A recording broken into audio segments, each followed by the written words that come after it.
Assessment 8.15 asks us to name the diene on the screen. I've gone ahead and redrawn it so I don't stumble around with the weatherman effect of the light board and numbered the carbons from left to right. We note that this is an octane. It would be an oct, so our prefix is going to be OCT. Because it has two alkenes, it's going to be a diene. So we're actually going to call this octa. We have an alkene that starts at carbon 2 and at carbon 6.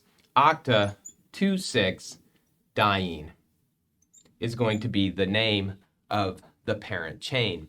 You'll note here that we don't have any substituents on the parent chain, and so we're done, except that we need to specify the stereochemistry of the two alkenes.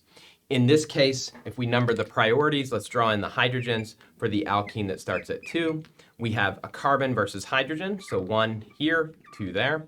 Carbon versus hydrogen, 1 there, 2 here. The two 1s are on opposite sides of the alkene, so the alkene at 2 would be E. The opposite's going to be true over here. Carbon versus hydrogen, 1, 2. At carbon 7, carbon versus hydrogen, 1, 2. In this case, the two 1s are on the same side of the alkene, so the alkene at carbon 6 is Z. And so we can finish the name by writing that this is 2E, 6Z, octa 2,6 diene.